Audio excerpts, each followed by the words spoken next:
Imagina que você volta a enxergar depois de anos, através de uma doação de olhos, mas o preço por eles vai custar os olhos da cara. E esse é o filme O Olho de 2002, e eu sou a F, e hoje eu enxergo fantasmas. Então vamos de mais um recap. Angela é uma jovem muito otimista, pois há alguns anos ela perdeu a visão e sua família fica com medo de como ela vai viver sozinha, porque no mundo tem muita coisa ruim, mas ela pensa diferente e acha que o mundo é belo. E isso é fácil de explicar, porque ela é cega. Assim que chega em casa, ela fica ansiosa, pois no dia seguinte seria sua grande cirurgia, e é muito difícil conseguir um doador compatível, mas Angela é diferente, e passa pela cirurgia sem complicações, mas ainda precisa ficar no hospital até receber alta. E uma menina chamada Jennifer aparece e pergunta o que ela estava fazendo ali, e Angela conta sobre a cirurgia, e a jovem diz que também estava ali para uma, pois apareceu na sua cabeça alguns tumores, e esse tratamento já tem mais de um ano, e as duas criam uma amizade. Chega o grande momento, e Angela é levada para ver se a cirurgia foi um sucesso, e tiraram a bandagem dela, e nesse começo a vista doeria muito, até se acostumar. E ela consegue ver tudo embaçado, então precisa ficar mais um tempo no hospital, e sua mãe fica feliz com o resultado, mas sua irmã não expressa uma emoção. E à noite no hospital, a jovem vem falar com ela de novo, e agora ela enxergava. E as duas ficam muito felizes, e Angela tenta olhar ao redor, mas tudo ainda estava embaçado, e ela vê a silhueta de uma mulher. No dia seguinte, ela passa por mais alguns exames, e sua irmã veio buscá-la, mas o médico diz que ela precisa ficar até sair mais alguns resultados, e sua irmã fica impaciente, pois estava perdendo tempo. E Angela volta para o quarto e fica feliz, pois falta pouco para ela ter uma vida normal. E a jovem Jennifer aparece e fica triste porque ela vai embora, mas Angela promete voltar todo mês, e as duas tiram uma foto de recordação. Essa é sua última noite no hospital, e ela está em um quarto compartilhado com muitos pacientes, e um deles é uma senhora que fica gemendo de madrugada. E Angela percebe uma movimentação estranha, e o homem de terno leva aquela senhora para outro lugar, e ela vai atrás para entender o que está acontecendo, e encontra a senhora no corredor falando que estava com frio, e ela desaparece, e de manhã ela pergunta à enfermeira sobre ela, mas a senhora foi levada pois faleceu de madrugada. Sua irmã aparece mais uma vez para buscá-la e a levaria até um psicólogo especialista em ex-cegos, e ele faria a reabilitação dela até tudo voltar ao normal. E sua irmã, como precisava fazer uma viagem a trabalho, pede para o Dr. Peter deixar sua irmã em casa. Tem que matar uma porra dessa. E galera, para ter uma irmã assim, é melhor ser órfão. Angela volta para casa e precisa se acostumar com essa nova vida. E galera, que para mim não faz muito sentido, pois ela era cega e morava sozinha, e agora enxergando está morando com a mãe? E a mãe tenta mostrar um pouco da infância dela e coloca algumas gravações, mas tudo ainda estava meio embaçado. E ela levanta porque escutou alguém chamando na porta, e é um jovem procurando seu boletim escolar. E ela segue o garoto até o corredor, mas ele desaparece e reaparece do lado dela, falando que está com frio e com fome. E ele começa a morder uma vela de cera no chão. E o vizinho dela abre a porta e pergunta qual o problema, porque por acaso ali era um altar que ele colocava pelo seu filho falecido. E aquilo estava ficando mais bizarro ainda, e nem pro pai colocar uma garrafa de pinga e um frango com pipoca. Achei deselegante. Angela é uma mulher multitarefas e faz parte de um concerto musical de pessoas cegas, e eles fariam uma grande apresentação no Natal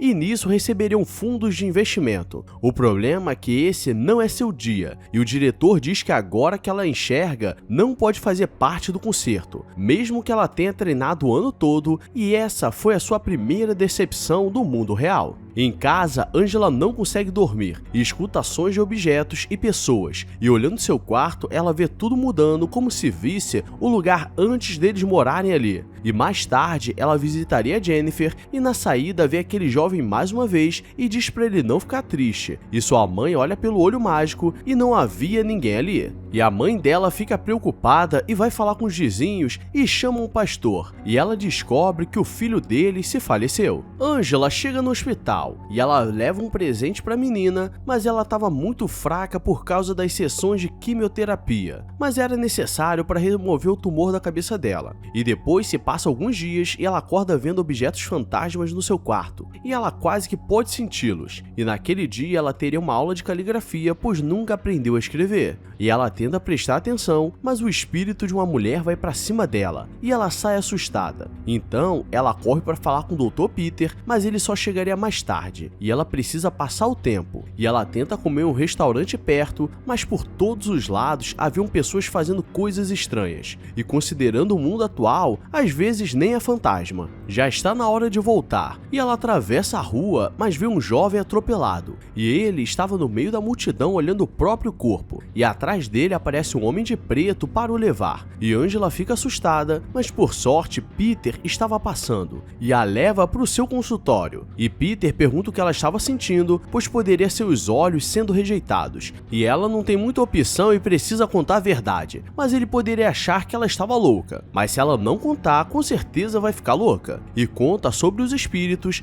e a figura de preto. E Peter receberia a visita do seu professor de psicologia dos Estados Unidos e ele poderia ajudar. E ela volta para casa, encontra sua mãe e sua irmã na calçada. E sua irmã voltou mais cedo da viagem a trabalho e Angela subiria para descansar. Mas aqui que começa o terror. E dentro do elevador estava um homem virado para a parede, mas ele não aparece nas câmeras do prédio. Já avisei que vai dar merda isso.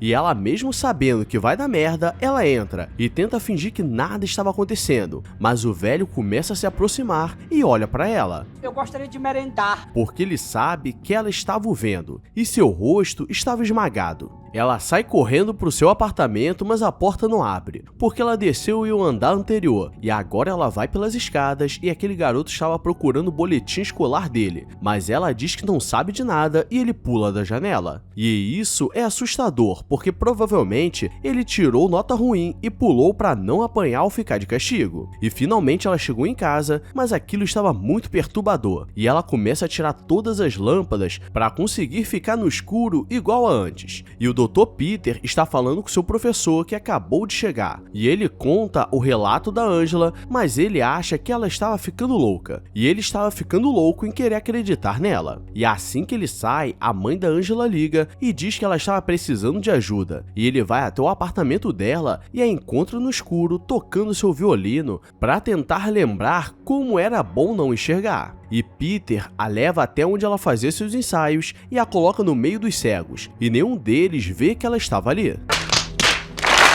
Mas ela quer mostrar que treinou durante todos esses dias e estava preparada, e começa a fazer um solo de violino, mas aquilo é muito para sua cabeça e ela desmaia. Quando ela acorda, ela está no hospital, e Jennifer aparece para falar com ela e diz que estava se sentindo bem e iria embora do hospital. Mas logo atrás dela estava aquela figura de preto, e ela sai chorando porque sabe que ela morreu. E o médico aparece para contar a notícia, já que as duas eram próximas, mas ela já sabia. E o enterro da jovem é simples, com poucos familiares, e Peter está esse tempo todo acompanhando porque ela é uma paciente diferente. Os dois estão muito próximos, e Peter entrega uma carta que Jennifer deixou para ela, e ali estava a foto que elas tiraram no hospital. Mas Angela não reconhece a pessoa do lado da menina e ela fica assustada, porque ela se vê como outra pessoa. E chegando em casa, ela se olha no espelho e quebra o vidro, porque aquela mulher é a mulher que doou seus olhos. E Peter vai atrás para entender o que estava acontecendo, e antes seu professor não acreditava nessas coisas, mas ele fez o dever de casa e encontrou que provavelmente a doadora dos olhos não teve uma passagem em paz para casa. E ele entrega um arquivo confidencial sobre a doadora e pede para ele não fazer besteira. Peter tem um plano e iriam atrás do médico que fez o transplante, e para isso precisam ir na Tailândia, que é vizinha da China, e chegam em uma cidade do interior. Eles perguntam pelo Dr. Marcos, mas as enfermeiras não conseguem entender o que ele fala, e ele precisa falar em inglês. E Angela começa a olhar o local e fica assustada, porque é igual os pesadelos que ela vem tendo. E o Dr. Marcos aparece. Peter mostra os documentos e diz que veio para agradecer a família da doadora e gostaria de falar pessoalmente, mas Marcos, vendo quem era a paciente, fica assustado e diz que era uma informação confidencial e não poderia ajudar.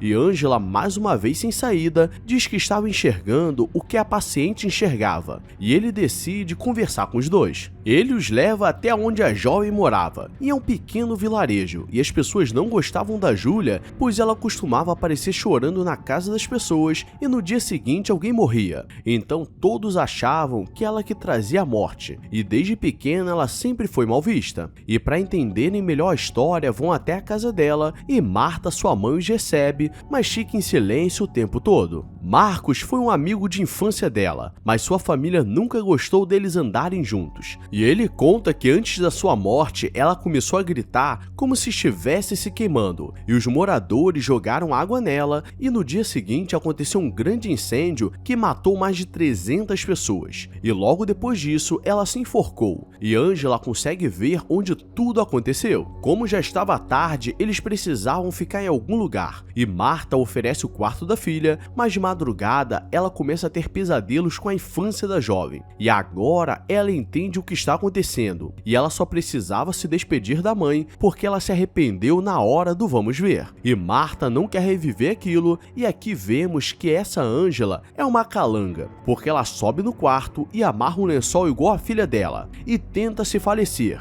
Mas dessa vez Marta sobe correndo e consegue salvá-la. E ali ela consegue se despedir da filha e no dia seguinte fazem um enterro simbólico. Agora tudo foi resolvido e Angela sabe dos seus poderes e os usaria com sabedoria. E precisavam voltar para casa, mas no caminho está com muito engarrafamento. E ela vê várias sombras pretas passando entre os carros, e se aquele ser estava ali, então ele levaria algumas pessoas. E o trânsito estava parado porque um caminhão de gás tombou. Ela sai do ônibus e começa a gritar mandando todos saírem do carro, mas as pessoas acham que ela está louca, e Peter percebe que algo de muito ruim aconteceria, mas já é tarde demais. E o caminhão explode levando centenas de pessoas, e a explosão joga vidro nos olhos dela e ela volta a ficar cega. Mas ela estava feliz e Peter decide ficar ao seu lado. E tudo parece que terminou bonito. O problema é que ela ainda tem os olhos, então agora ela vai escutar os fantasmas, mas não vai saber de onde veio. E é por isso que tem presentes que é melhor recusar, porque para vir com um demônio ou uma pegadinha misteriosa é muito fácil. Então, sem pegadinha, deixa sua curtida e seu comentário, porque essa semana eu vou derrotar alguns filmes. Agora eu vou nessa. Fui!